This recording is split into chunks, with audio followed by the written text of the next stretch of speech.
Hello and welcome. My name is Joe O'Mara. I'm the head of aviation finance with KPMG.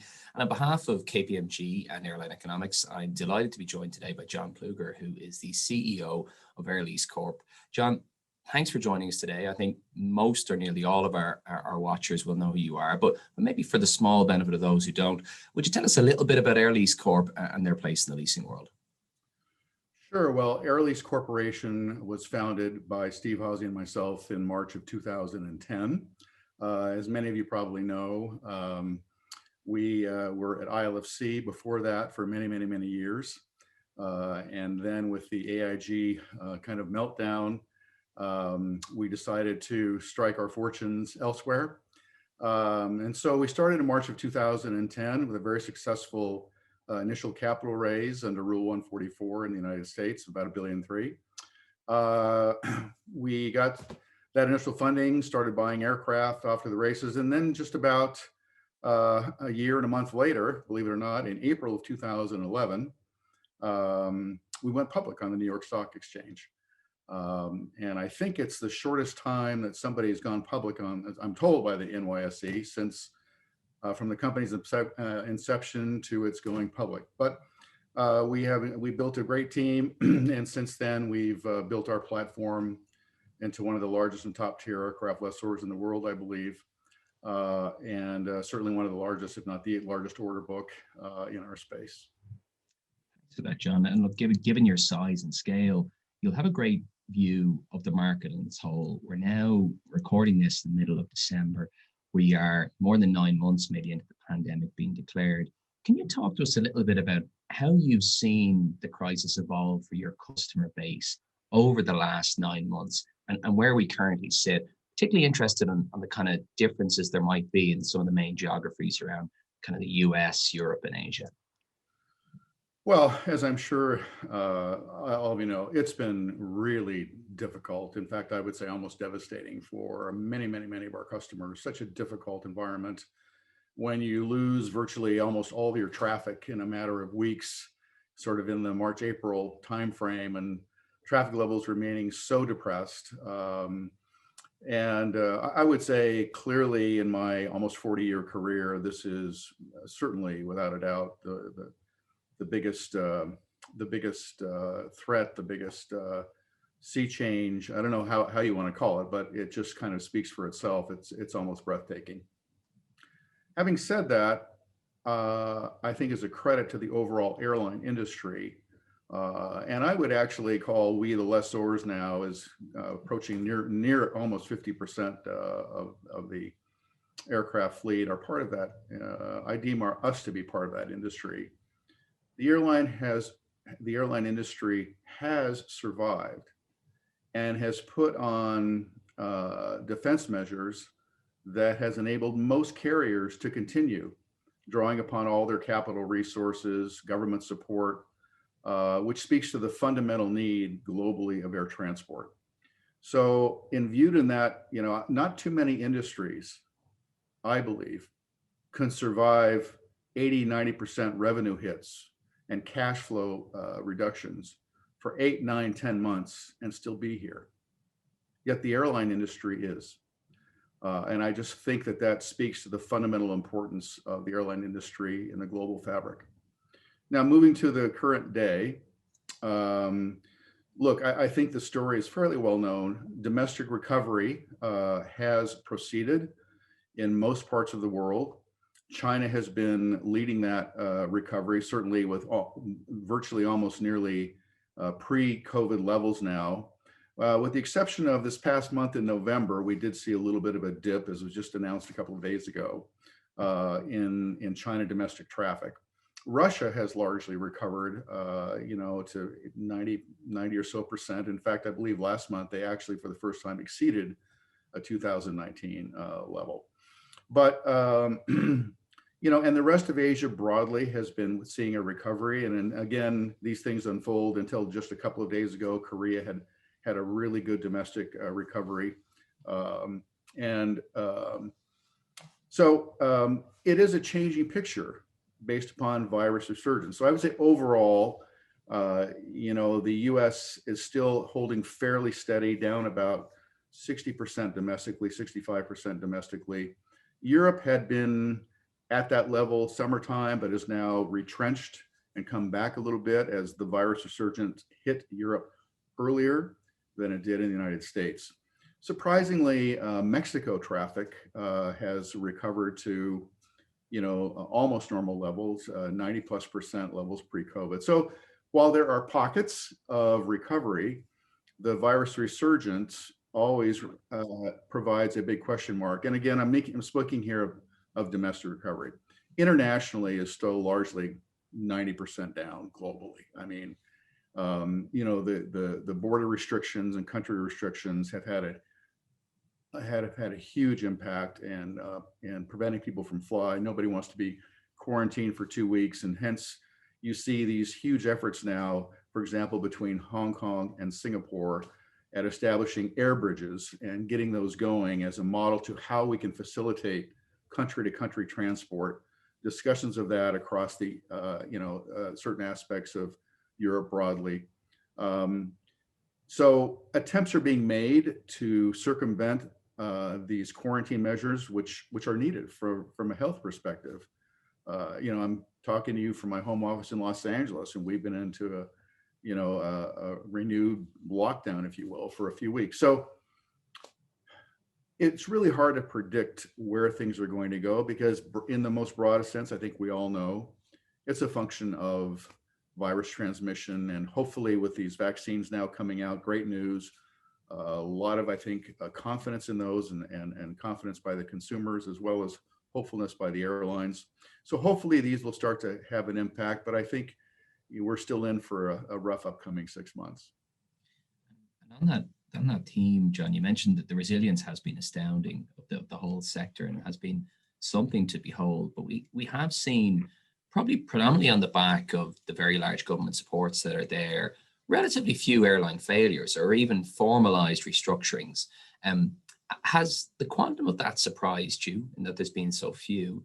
And do you think we might be in for a raft more of those over the coming months? Well, Joe, I understand your question. I'm not 100% of the view that we haven't seen that many airline failures. I think it kind of depends upon what you mean by failure. So if you lump it into restructurings and airlines that have entered bankruptcy and have restructured instead of just shut down, I do feel that we've had a pretty good level of those. I mean, all around the world, starting in South America, from LATAM, Avianca, Aeromexico, more recently, Thai Airways, Philippine Airlines, Virgin Atlantic over in the UK just completed its restructuring. Norwegian for the second time going in. So, in my view, unfortunately for Air Lease Corporation, with the exception of Aeromexico, we have avoided all these the other major bankruptcies or restructurings, and so that is happening. And I at least from my perspective, I get the sense that it's happening at a higher pace than norm, especially with these larger carriers. Many have now been receiving government support, and there's many other examples. Some of the Air Asia entities in Asia. So I actually think we actually have seen an increase in those restructurings.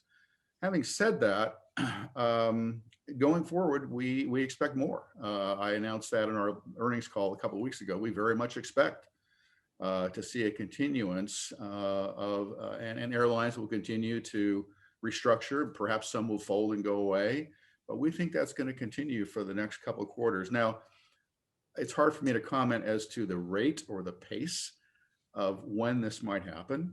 But we certainly at Air Lease Corporation are prepared for this, and perhaps a few more of our customers having to go that route. It would not be a surprise.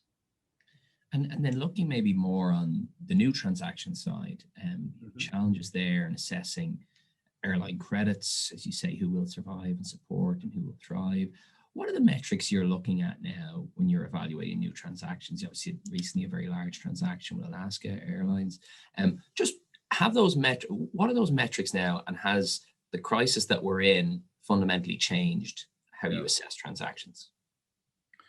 Well, Joe, at the highest level, I can just summarize it in that we're placing our bets on who we think are going to be the survivors. I suppose that sounds incredibly obvious, but and different airlines have different aspects. Obviously, government support is a large factor. In fact, we're seeing government support not only for airlines that have partial or wholly owned government shareholdings, but even in some cases for certain private airlines. So that is certainly a factor. Cash and liquidity is obviously a big point of review. And then also what the airlines have done in terms of restructuring their fleets to become more efficient for the future. We've been having major discussions globally about that. And we think that that's a key predictor of who will survive, is who is able to actually take advantage of this and to resize their fleets and to replace older, much less efficient, less environmentally friendly aircraft. So we have a broad calculus. It would be wrong that we don't have some formulaic credit function that looks, you've got to be this score here, that score here, that score there. Absolutely not. Management is huge. Our confidence level in management teams to be able to negotiate their way through liquidity, capital raising, their reputations for being able to do so. All of these factors, weigh in, and literally, Joe, it's an individual airline by airline case. And I can truly tell you that no two are the same. They're all extremely different. And we do spend, as probably most lessors, a vast amount of our time, far more than ever before, looking at this very question. So I can't give you a single answer. We look at the total picture based upon the facts and the circumstances and the aspects which I've mentioned. And on the funding side, John, when you look at it for, focusing on the aircraft leasing sector, what's your view on where we sit in relation to the debt side? So both in terms of the capital markets, and maybe the more traditional aviation banks that have played in the space. Air Lease has been remarkable at what it's been able to raise and the rates you've been able to raise at. So very interested in your views as to where those markets sit now. Well, as you point out, we have been, extremely fortunate this year. We've done some 6 debt issuances, 5 or 6 debt offerings, almost every one of them at the lowest rates that we've ever had in that specific tenor that we've raised in the past. And I believe that the capital markets will continue to look favorably upon well-run investment-grade companies in our space. And we have a BBB flat rating with S&P, Fitch, and an A- with Kroll. That is sacrosanct for us, and it's key to us to getting this low-cost debt funding. So from all appearances, now especially with the vaccine news, and effectively, I think you can argue that Wall Street and the global capital markets, debt and equity, are now sort of pricing in and assuming there will be a recovery. So on that basis, I see the public capital markets, debt and equity, as being still pretty open and pretty friendly. On the bank side, we definitely have seen, Air Lease obviously doesn't rely on bank fundings, but we have a wonderful $6+ billion line of credit with north of 45 global banks, which we do utilize. But banks, generally speaking, have gotten shy of the airline industry, and so they have definitely pulled back. Now, we've seen a few banks reverse course and a couple get back more into the space. But clearly, I think banks are taking this time to pull back, look and see what their total exposure is to the airline industry. I think many of them now believe that actually the leasing companies, which have a portfolio broad view based approach to the airline industry, in other words, as opposed to lending to a certain airline, a specific credit, by lending to a lessor, you're actually lending to a portfolio of those kinds of credits. And so I believe a lot of them have told us they see that as a better risk. But airlines still are certainly able to access the bank market. It has pulled back, but I suspect going into the next 6 months, you'll see a number of those banks hopefully reopen. The ABS market has largely been, shut off, understandably. A lot of people are watching how various different funds that have had ABS financing are going to perform and are performing. That's completely understandable. I do think going into the spring and the summer, as hopefully we will see some green shoots, that the debt marketplace will come back. And I think what you are seeing now and will continue to see, pursuant to their respective roles, you're going to see a big expansion in ECA and Exim Bank financing, just to pick up whatever lack of capacity may be there. It wasn't there before the pandemic, but certainly is there now on the lending side. In terms of other unique types of funding, I don't think there's anything necessarily unique coming from this. I suppose that lenders, just like lessors, may try and tighten their lending standards a little bit, may try and, if you're doing secured lending on aircraft leases, which we don't do, but if you are, I can imagine banks putting in a little bit more restrictive covenants or wanting to have a bit more say in extensions and that kind of a thing. Just like now, many lessors, I think, have taken lessons learned from the last several months and maybe tightening up on some of their terms. So, I think we'll all see this evolve. Obviously, the sale leaseback market has really expanded significantly as the leasing industry has come in with capital to buy a lot of positions, new aircraft positions, and even used positions from the airlines, really helping their liquidity. So that has been a tremendous help to the industry. And in fact, I think a big boost to the leasing community. So I think we'll see a further expansion in sale leaseback financing, whichever tools that lessors or companies that do that utilize to raise their debt.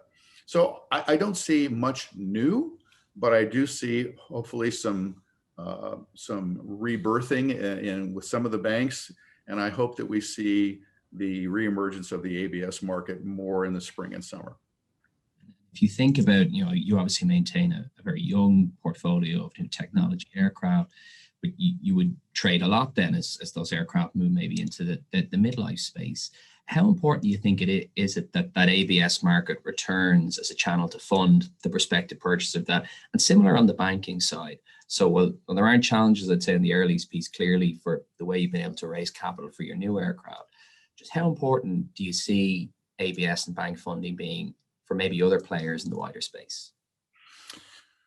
Well, I do think it's more important for other players. As you point out, Air Lease, for our own financing and funding, we don't utilize the ABS transactions, but the vehicles that we have, our management vehicles, our Thunderbolt platforms particularly, have utilized ABS to raise those funds. And that's a very efficient way for us to sell large groups of aircraft as they approach midlife. It's just a very efficient way to do it.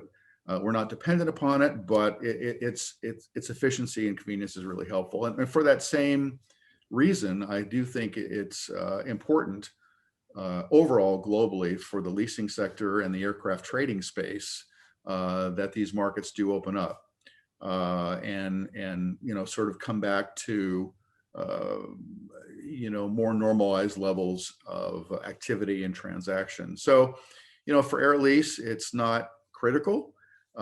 It's a very a good thing for us to be able to sell aircraft in larger quantities when we want to these vehicles. But again, our fleet is young. We're not dependent. We have no guns to our head to sell. We don't utilize ABS in our own ALC funding profile. So, but I do think it's been an important tool for the industry, and I do think it's important that it come back. And maybe shifting gears and looking at the OEM side, John, Air Lease have very significant orders. You've sought to manage that a little bit over the course of the year. How do you see this crisis impacting how lessors interact with the OEMs? Perhaps a realization of the importance that lessors play on the order book space. Yeah. Well, I made a comment a couple of times. I've commented on clearly our last, but I think now more so than the leasing, the lessors have always been, and we've grown in this over the past 20, 30 years. We've always been a tremendous buffer for the industry. But now, as I believe most think that we are reaching 50% of the global marketplace in terms of how aircraft are financed pursuant to a lease, I think that our voice is stronger than ever, and I would underscore that very, very much so with the manufacturers themselves. Because at the end of the day, let's face it, a lot of the manufacturers these days depend upon lessors to step in and do sale leasebacks where airlines have had their balance sheets and their liquidity already drawn. Their debt capacity is already at max. So I will say that it's become more obvious, and it's certainly a state, that we are much more important to the OEMs than ever before. And I would just suggest that I think they've found newfound respect for the leasing industry, and for those of us that are able to step in at a moment's notice if necessary, expecting a fantastically good deal, and in fact, I would argue deserving a fantastically good deal.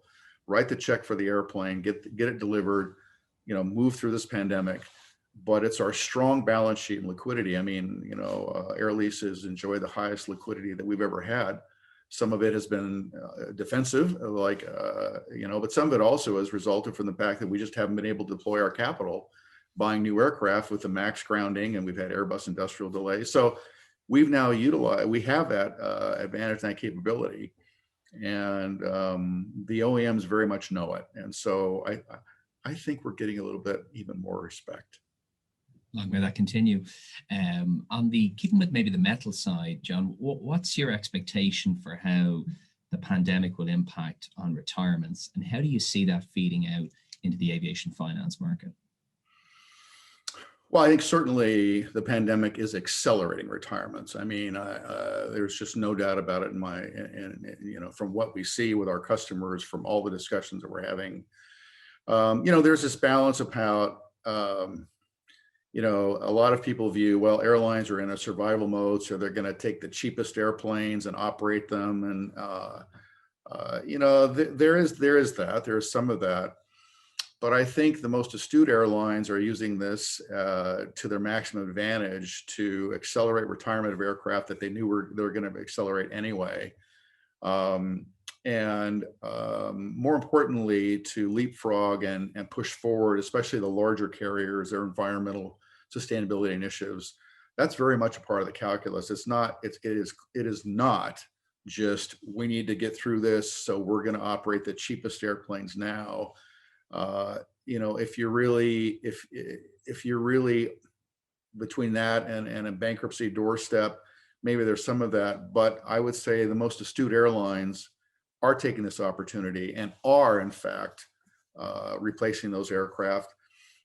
Also, a comment we made a number of times, because of the large traffic growth globally we've enjoyed for the past 10 plus years, there are a number of aircraft that have actually been operated longer than their time, longer than you would have known. So now the pandemic has absolutely forced the clearing out of all of that, and that is continuing. And I think we are witnessing kind of a huge replacement cycle underway.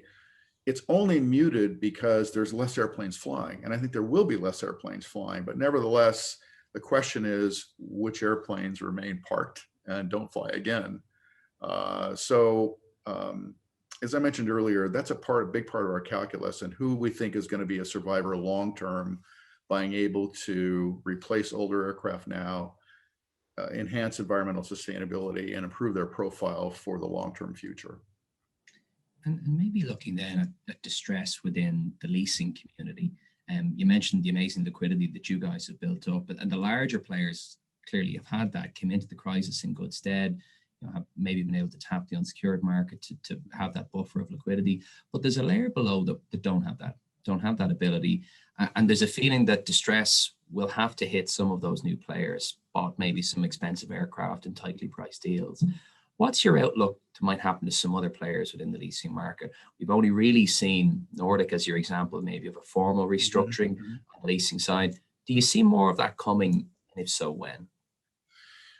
I do see a bit of that coming, frankly, largely as a function of size. And again, your debt capacity and how tight are your lenders going to be. In the distant past, way back in the mid 80s to late 80s, that's how GPA got in trouble. It became beholden to its lending group. And effectively the lenders took control as they do in crises. So I think if you are 100% secured and you're relying upon traditional bank financing, you have a lower, you have a lower scale and size, and you don't have the depth into the capital markets or the ability to go into the capital markets and raise money in a big way. I think there's some squeezing. Nordic Aviation Capital is a terrific leasing company. We sold a lot of our, in fact, we sold virtually all of our Embraer fleet many years ago that we first started when we got Air Lease going, and our ATRs to Nordic Aviation Capital. Terrific company, really good management team. But unfortunately, the type of aircraft that dominates their fleet tends to be broadly with riskier credits, and just does not lend itself as well to the mainstream credit. So they've run into that situation, and I wish them well. Again, I think really highly of them. But there will be other players, I think, that will experience something similar. And that's one of the key tenets of why we are unsecured and why we have our investment grade rating is we don't want our lenders telling us what we need to do. We are masters of our own fate, and we accept our wins and we accept our losses, but we are responsible and we engineer all of them. And I think those that don't have the luxury of being able to do that are going to face some squeeze, and those are probably more of the smaller niche players. Maybe moving from distress to opportunity, the dislocated market definitely throws out opportunities. You mentioned the sale and leaseback piece there, which we've seen over the course of the year. What other opportunities do you think are out there within aviation finance that this dislocated market could offer? Well, beyond the obvious sale leasebacks, I think we have a great opportunity to magnify something that we've already done, and that is helping airlines restructure their fleets now more than ever. In fact, bringing capital in to buy aircraft from airlines that may need the liquidity when we know we can put it somewhere else, or put it with investors who like the midlife space. And that's one of the purposes that we have ancillary capital available, not only in the form of our of the off-balance sheet structures that we utilize, but other investors are coming to us looking for these sorts of opportunities.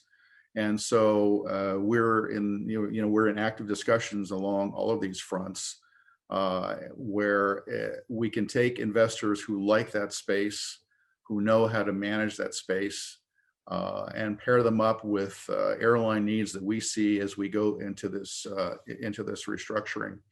And I think going forward, we're going to see more of that, and more of that, at least especially for Air Lease.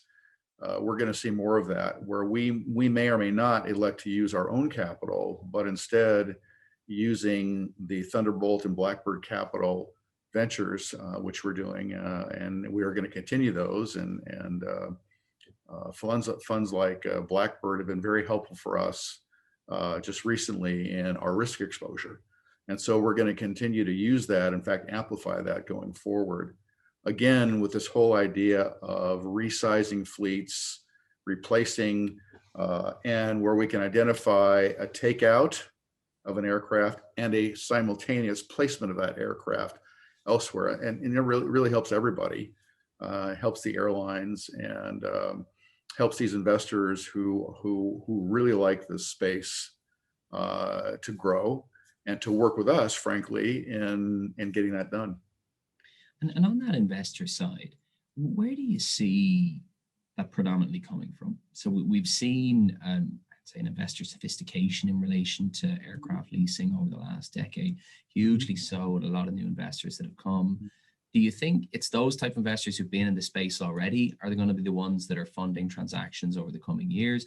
Or do you see a new type of investor that might get attracted to something that in theory is at the start of a new cycle? Yeah. I think it's actually, I would say my speculation is most of it will be, or a lot of it will be, investors that are already in that space, that understand it, that have been through it before, and have gone through the analysis, have seen how different vehicles are now performing that they've already invested in. We have heard from many of the same investors that have invested in Blackbird and the Thunderbolt. They see this now as a time, they want good deals like everybody else does, but they see it as a time to grow. I would just say that we would be cautious. Everybody, there's a lot of smart people in the world, and there's a lot of new entities or new funds that are either forming or about to be formed, looking to pounce upon distressed deals and just to get a very high return, because they think they've got a lot of money in the bank, they can write a check today and just jump in at the bottom of this crisis and prosper. I would just say, looking back over almost 40 years now, that's probably not the kind of investor, even though we could try and put something together. We're looking for people that remain dedicated to the airline industry in this space, not opportunistic hedge fund type of approaches that are quick in, easy out. Because at the end of the day, Joe, I think one of the reasons that Air Lease Corporation, and I would speculate most lessors have been successful, is focusing on their customer relationships with their airlines. That's what's getting us through this pandemic, and that's what's going to succeed in our growth. And what I have seen is those who just look at it from a pure return economic perspective, get in quick, rip a mid-teens, 20% return, and then it's bye-bye in the sky. I think there's some of that going on now. We are looking for people that are dedicated and have the same view that we are dedicated to the airline industry. We're here for the long term, and we're here to grow this business for our shareholders profitably and provide good returns, but with a fundamental belief that we are here to stay, and we're not looking for quick investors to jump in. I think there's some of that right now.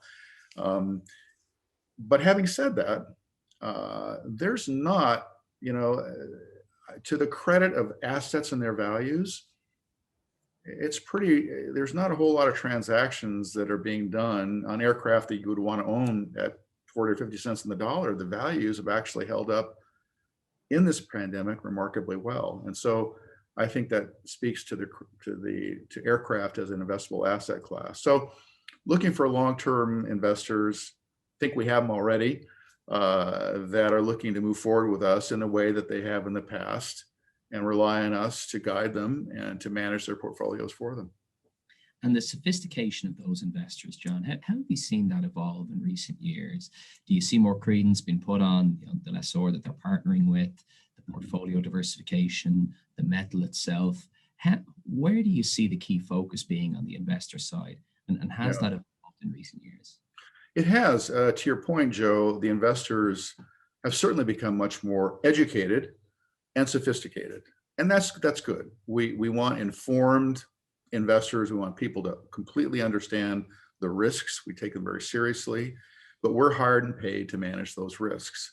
So there is a balance and a trade-off. We are, the more an investor knows, the better.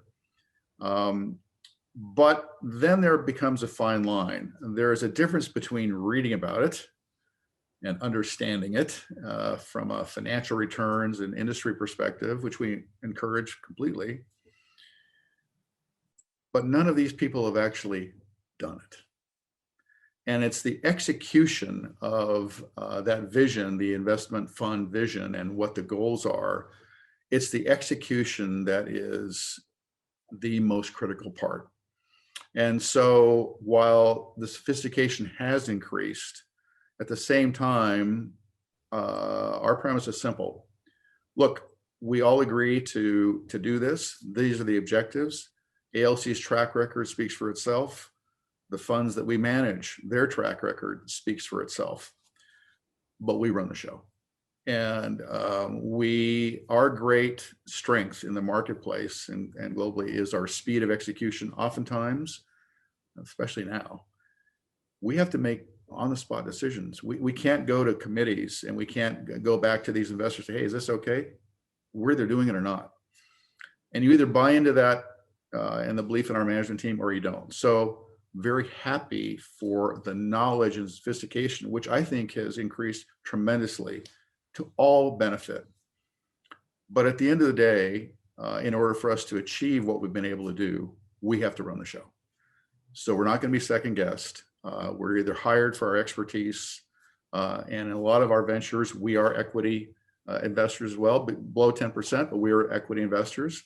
And we also structure our fees such that we earn outsized fees only for outsized performance. And so we're all aligned. So the sophistication is a good thing, but where it borders on sort of day-to-day involvement of our decisions and what we're doing and second guessing, we're not interested.